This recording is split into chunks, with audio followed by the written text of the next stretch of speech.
और आइए आपको सीधे लेकर चल रहे हैं। इस वक्त दुष्यंत चौटाला एक प्रेस कॉन्फ्रेंस कर रहे हैं। आइडेंटिफिकेशन भी है और आइडेंटिफिकेशन के साथ साथ एक एक प्रॉपर्टी आईडी डिजिटली मार्क्ड है और उसके ओनरशिप टाइटल जो कंसर्न्ड ओनर्स हैं उनको हमने हैंडओवर करने का काम किया है। जहां बात लार्ज स्केल मैपिंग की है, लार्ज स्केल मैपिंग एक पैरेलल प्रोजेक्ट है जिसके अंदर फीचर एक्सट्रैक्शन है, डिपार्टमेंट वाइज ओनरशिप और उसकी कलर कोडिंग है। इसके अंदर हमारे पास 7115 रेवेन्यू स्टेट्स हैं, जिसमें से बेचिराग 26 रेवेन्यू स्टेट्स हैं और 7089 ये वो रेवेन्यू स्टेट्स हैं जिनका पूरी तौर पर जो हमारा लार्ज स्केल मैपिंग है इसके द्वारा ड्रोन फ्लाइंग हमने शुरू करी हुई है। ये स्वामित्व से अलग है और ये वन ऑफ इट्स काइंड है जिसके अंदर एक एक चीज को कलर कोडेड मार्क कर दिया जाएगा। और फिर अगर आपने चंडीगढ़ बैठकर भी डिजिटली ये देखना है कि सिरसा के किसी गांव में किस नाम से कौन सी प्रॉपर्टी, तो आप उसको डिजिटली कलर कोडेड देख पाएंगे। इसके अंदर अभी 4976 गांव में ड्रोन फ्लाइंग हमारी कंप्लीट हो चुकी है। करनाल, सोनीपत, पानीपत और कुरुक्षेत्र इन जिलों के अंदर 100% ड्रोन फ्लाइंग कंप्लीट हो चुकी है।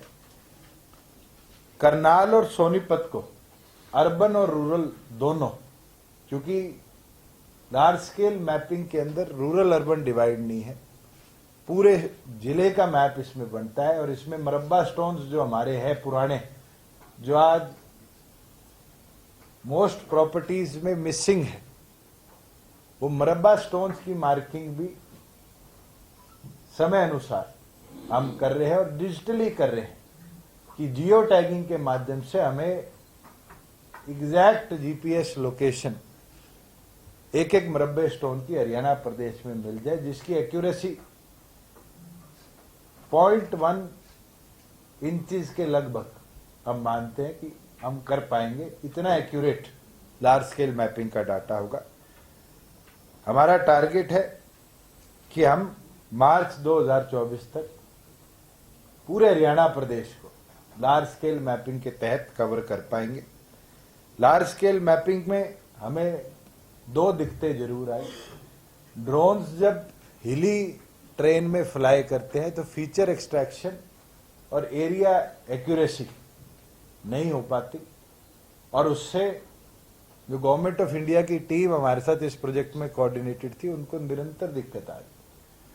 तो अब प्रदेश सरकार ने रोवर्स जो जमीन पे चलेंगे उनको जेम पोर्टल से खरीदने का आदेश दे दिए हैं और जल्दी जेम पोर्टल से रोवर्स की जैसे ही डिलीवरी आएगी, जो हमारे ये 73 गांव रायपुर, रानी और इस इलाके के हैं जिनकी मैपिंग अभी तक नहीं हो पाई, हम इनको भी कर पाएंगे। और इसके साथ साथ जो एक बहुत लंबा डिस्प्यूट नौतोड़ का है, आप में से बहुत लोग जानते हैं, जिसके अंदर फॉरेस्ट और रेवेन्यू स्टेट्स में लोगों के एक्सचेंज तो हुए, रिकॉर्ड एक्सचेंज नहीं हो रखे, उस सब को भी हम समय अनुसार रेक्टिफाई कर पाएंगे। लास्ट ईयर डिस्ट्रिक्ट लेवल का रिकॉर्ड रूम जो था, डीसी का रिकॉर्ड रूम जिसको हम बोलते थे, उसको हमने डिजिटलाइज कर दिया था। मगर 4 ऐसे रिकॉर्ड रूम्स थे जो उससे लिंक थे, वो भी हमारे करने बाकी थे। वो थे पटवार खाने का, सब तहसील का, तहसील का और कमिश्नरेट का। ये हमने निर्णय ले लिया है कि अब जैसे डीसी का रिकॉर्ड रूम मॉडर्नाइज हुआ है, कहीं आगजनी के कारण रिकॉर्ड जल जाता था और जल जाता था, इससे हम टेक्नोलॉजी का लाभ उठा ले। बाय 31 दिसंबर 2023 हरियाणा प्रदेश का सारा रिकॉर्ड, चाहे वो पटवार खानों का हो, चाहे वो सब तहसील का हो, चाहे हमारी कमिश्नरेट्स का हो, उसको भी हम डिजिटलाइज करेंगे। और उसके साथ साथ फिर जो हमारे एफसीआर कोर्ट्स में केसेस पेंडिंग है उसकी एक्सपीडिशन को भी बढ़ाने का काम करेंगे। एक चीज और आपके साथ शेयर करना चाहूंगा कोविड और कोविड के बाद के सालों में रेवेन्यू कितना बड़ा, स्टैंप ड्यूटी प्रदेश को कितनी आई, अलग अलग प्रकार की जो और लीज डीड की ड्यूटी है और ड्यूटी है वो कितनी आई, ये आपने कई बार पूछा। कई बार ये आरोप भी लगे स्कैम हो गया। मैं आपके साथ डाटा शेयर करना चाहूंगा। 2020-21 में हमारा जो रेवेन्यू रिकॉर्ड था, मैं 19-20 से शुरू कर लेता हूं। 19-20 में 6100 करोड़ रुपया रेवेन्यू स्टैंप ड्यूटी प्रदेश सरकार ने इकट्ठी करी। 20-21 कोविड ईयर था, लगभग 4 महीने के आसपास हमारे रेवेन्यू स्टेट्स बंद पड़े थे। उस दौरान 5134 करोड़ रुपया स्टैंप ड्यूटी प्रदेश के खाते में आई। 21-22 जो कि पिछला वित्त वर्ष था, उसके अंदर 8490 करोड़ रुपया स्टैंप ड्यूटी का हरियाणा सरकार के पास आया। और ये जो फाइनेंशियल ईयर अभी खत्म हुआ है 22-23 का, इसमें रिकॉर्ड 10,395 करोड़, मैं रिपीट कर दूं, 10,395 करोड़ स्टैंप ड्यूटी और अदर रेवेन्यू ड्यूटीज का प्रदेश सरकार के खाते में आया।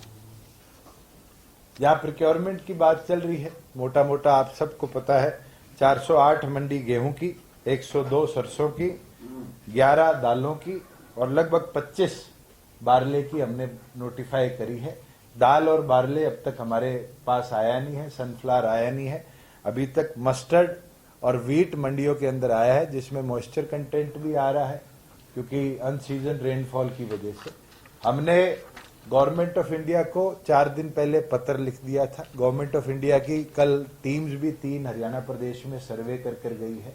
माननीय पीयूष गोयल जी से भी मेरी टेलीफोनिक चर्चा हुई है और मुझे उम्मीद है कि जो लस्टर लॉस है, आज दाने में शाइन नहीं है, आज या कल के अंदर गवर्नमेंट ऑफ इंडिया भी हरियाणा प्रदेश को उसके आदेश दे देगी कि उसके अंदर लस्टर लॉस के साथ भी प्रोक्योरमेंट करी जाए। और मॉइस्चर कंटेंट में भी ईज करने के लिए हमने उनसे मांग करी है, क्योंकि ड्यू टू हाई मॉइस्चर आज मंडियों के अंदर 1.5 लाख मेट्रिक टन हमारी गेहूं आई है और उसके अंदर से 18,000 मेट्रिक टन हम प्रोक्योर कर पाए हैं।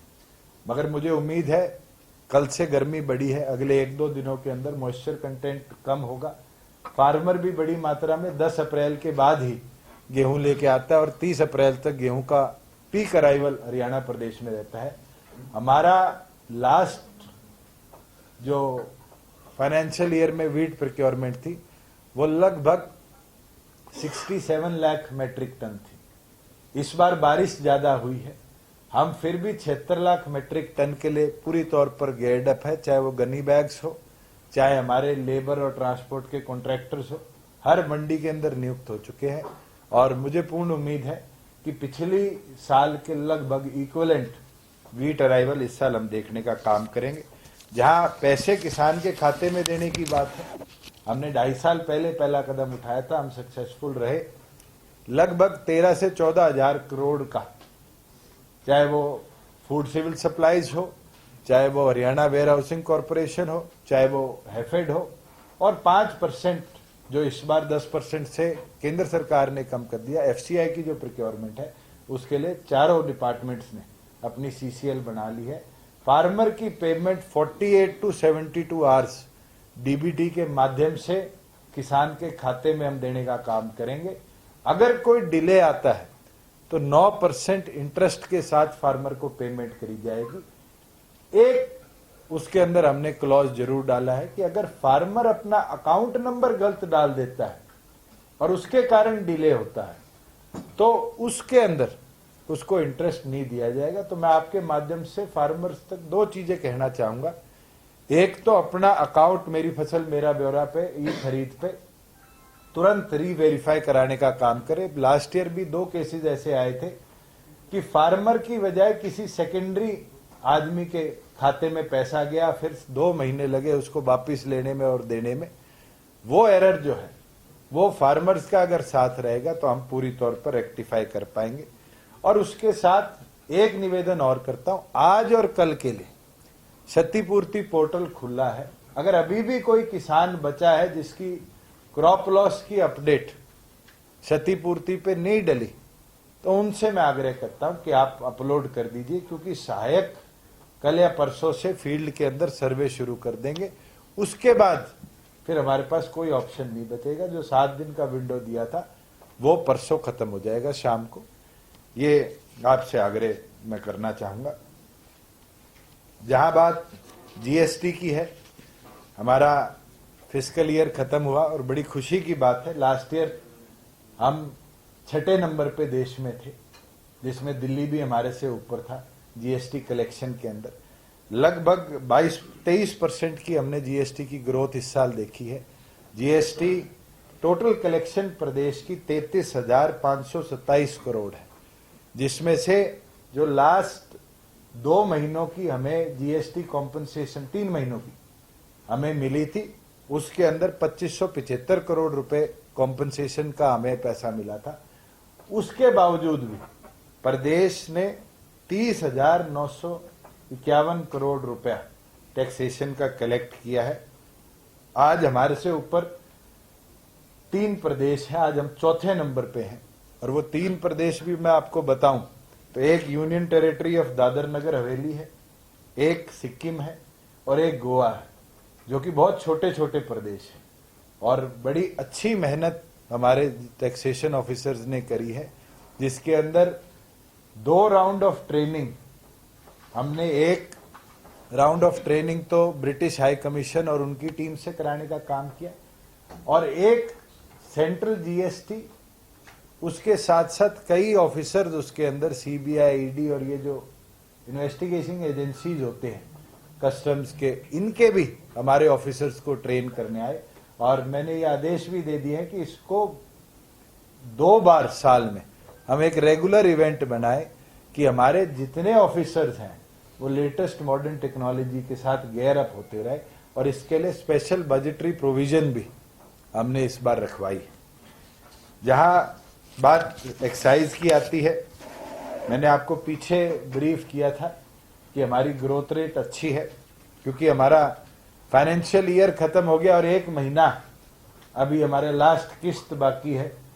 मगर उसके बावजूद भी अगर मैं पूरे साल का अनुमान लगाऊं तो अभी तक 22-23 का जो एक्साइज ईयर है उसके अंदर 9,687 करोड़ रुपया प्रदेश सरकार के पास आ चुका है। और जैसे ही आगे ऑक्शंस और ये प्रोसेस शुरू होगा, इस बार जो हमने 9200 करोड़ का टारगेट लिया था, हम 10,200 करोड़ को क्रॉस कर लेंगे इस एक्साइज ईयर के अंदर। उसके अंदर 2400 हमारे टोटल लिकर वेंट्स थे। 2400 में से 2104 लिकर वेंट्स पर हमने POS system, point of sale system, जो हमारी एक्साइज पॉलिसी का पार्ट था, वो इंस्टॉल कर दिया है। Flow meters already in movement है और मुझे उम्मीद है कि इस महीने के अंत तक हमारी डिस्टिलरीज के अंदर फ्लो मीटर्स प्रॉपरली इंस्टॉल हो जाएंगे। High security CCTV cameras Haryana प्रदेश के प्रत्येक वेयरहाउस, प्रत्येक बॉटलिंग प्लांट और प्रत्येक डिस्टिलरी के अंदर इंस्टॉल हो चुके हैं। और हमें विश्वास है कि इससे जो लीकेजेस, सीपेजेस थी, वो बहुत अंत तक हम कंट्रोल कर पाए। और हमने इस साल डिस्टिलरीज और बॉटलिंग प्लांट्स को और बेहतर मॉनिटर करने के लिए, पहले मॉनिटरिंग सीसीटीवी कैमरास की डीटीसी ऑफिस के अंदर होती थी, इस बार ये निर्णय ले लिया है कि मॉनिटरिंग जो है उसको हेडक्वार्टर में भी हमने एक कमांड सेंटर बनाया और हेडक्वार्टर में भी पैरेलली हम मॉनिटर करने का काम करते हैं, जिससे जो हमें संशय था कि हमारे टैक्स चोरी होती है, उसको बहुत हद तक हम रोक पाए हैं। आप पंजाब ने अपनी पॉलिसी जो बनाई है उसका साइड इफेक्ट्स हमें देखने को मिला कि हमारे जो बॉर्डर के वेंट्स थे उनके अंदर हमें 3 ऐसे वेंट्स थे जो सरेंडर करके हमें रीऑक्शन करने पड़े। और कईयों के अंदर ये हमारे पास समाचार भी है, उनकी तरफ से पत्राचार भी है कि लॉस हो रहा है because of Punjab excise policy. जो अगले साल की हमारी पॉलिसी होगी उन पे, इन सब बिंदुओं पर भी हम विचार करेंगे। एक चीज नई हम शुरू करने का काम करेंगे। अब तक रोड साइड चेकिंग के लिए जो चलानिंग होती थी वो मैनुअल थी, हाथ से काटी जाती थी। उसमें यह अनुमान नहीं लगाया जाता था कि ट्रक को रोका कितने बजे गया है, इंस्पेक्शन कितने बजे हुई है, रिलीज कितने बजे हुआ है।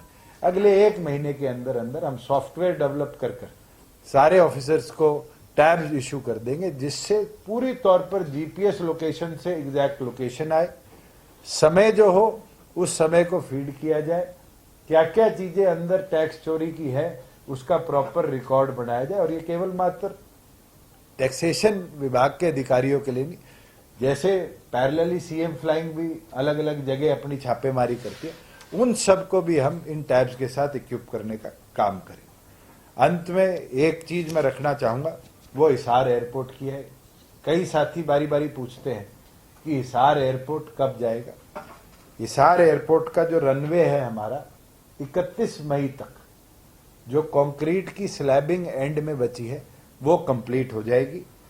31 मई से लेके 31 अगस्त तक जो वहां पर एडवांस लैंडिंग सिस्टम के लिए नेविगेशनल एड लाइटिंग लगनी है वो डिलीवर हो चुकी है, वो इंस्टॉल हो जाएंगी। बाउंड्री वॉल जो पूरे हमारे फेज 2 की है, फेज 3 की तो chain link boundary wall complete हो चुकी, जो फेज 2 है, जो हमारा अब एयरपोर्ट की प्रेमिसेस रहेगी, जो IMC है मैन्युफैक्चरिंग क्लस्टर, उसके अंदर का जो एरिया है वो हमारी 31 मई तक कंप्लीट हो जाएगी। जो हमारा इंस्ट्रूमेंटल लैंडिंग सिस्टम है जो प्रॉपर कंट्रोल रूम के साथ बनेगा, IRB की 2 बिल्डिंग्स थी वो खाली हो चुकी है, हमने हैंडओवर कर ली है, उनकी रेनोवेशन शुरू कर दी गई है वॉर फ्रंट पे। और मुझे उम्मीद है कि हमारा 31 अगस्त तक इंस्ट्रूमेंटल लैंडिंग सिस्टम जो है, जो प्लेन को गाइड करेगा लैंड करने के लिए, वो इंस्टॉल हो जाएगा। जहां जहाज पार्किंग करते हैं, जैसे चंडीगढ़ एयरपोर्ट पे आपने देखा होगा कंक्रीट का एक एप्रन होता है, एप्रन हमारा इस महीने के अंत तक 30 अप्रैल तक 10 जहाज खड़े करने का पूरी तौर पर कंप्लीट हो जाएगा। IMD जो इंस्ट्रूमेंट होता है मेट्रोलॉजिकल डिपार्टमेंट का, जो वेदर फॉरकास्ट को और प्लेन को कहीं ना कहीं कनेक्ट करता है, वो 31 अगस्त तक डिलीवर हो चुका है, 31 अगस्त तक इंस्टॉल हो जाएगा। CCR और नेविगेशन इक्विपमेंट्स जो है ये भी 31 अगस्त तक कंप्लीट हो जाएंगे। एक चीज मैं कहना चाहूंगा, सेशन में आपने सुनी होगी कि मेरी कंपनी है, जमीन है, एयरपोर्ट में जमीन ली गई है। मैंने डाटा आपके साथ भी शेयर कर लूंगा, मैं रिकॉर्ड निकाला है, पूरे 7117 एकड़ 5 कनाल और 15 मरले जमीन एयरपोर्ट के नाम हुई है। और उसके अंदर सारा रेवेन्यू रिकॉर्ड ये बताता है कि सब 1947 से GLF की जमीन है। सिर्फ एक जमीन पंचायत डिपार्टमेंट की थी जो 1988 में GLF के नाम पे, जो हमारा कैटल फार्म था उसके नाम पे ट्रांसफर हो गई है। तो कोई इस तरह के बेतथ्य आरोप जो लगा रहे थे, मैं उनको बोलना चाहूंगा कि फैक्चुअली बात करें। ऑल्टरनेटिव रोड भी जो बन रही है उसके अंदर भी कोई प्राइवेट लैंड हम एक्वायर नहीं कर रहे। फॉरेस्ट डिपार्टमेंट के साथ 25 एकड़ हमने ट्रांसफर करने के लिए फॉरेस्ट डिपार्टमेंट को लिख दिया कि एविएशन के साथ ट्रांसफर कर लिया जाए। और 25 एकड़ जैसे ही फॉरेस्ट डिपार्टमेंट की NOC आती है ट्रांसफर की, हम इन्वायरमेंटल क्लियरेंस के लिए भेज देंगे। 1 से 1.5 महीने का समय इन्वायरमेंटल क्लियरेंस में लगता है। और हमने सर्वे भी करा लिया, 22 पेड़ वहां है जो रीलोकेट करेंगे, काटेंगे नहीं हम, वो रीलोकेट कर ऑल्टरनेटिव रोड भी बाउंड्री के साथ साथ फिर हम बनाने का काम करेंगे, जिससे हिसार के लोगों को डियर पार्क के साथ, दांसू के साथ, तलवंडी राणा के साथ हम पूर्ण तौर पर दोबारा जोड़ पाए। इसके साथ एक चीज जरूर कहना चाहूंगा, कल मेरे पे ये आरोप ना लगे कि दुष्यंत की कंपनी है। एक कॉरपोरेशन हमने बनाई है जिसका नाम हरियाणा एविएशन डेवलपमेंट कॉरपोरेशन है।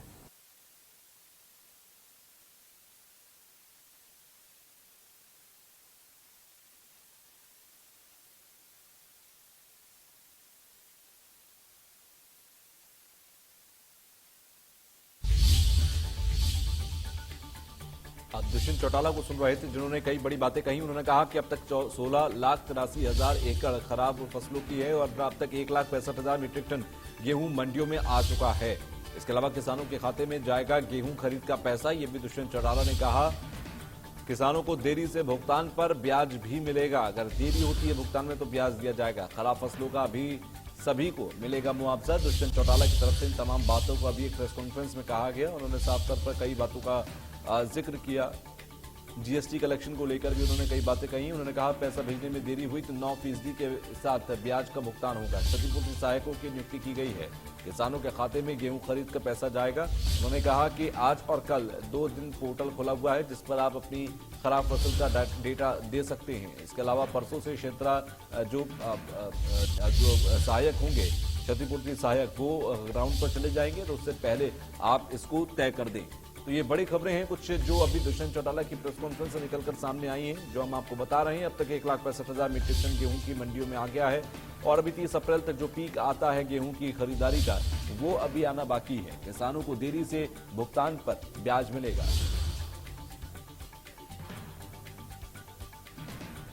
76 लाख मीट्रिक टन गेहूं की खरीद का लक्ष्य रखते हुए दुष्यंत चौटाला अभी प्रेस कॉन्फ्रेंस कर रहे थे।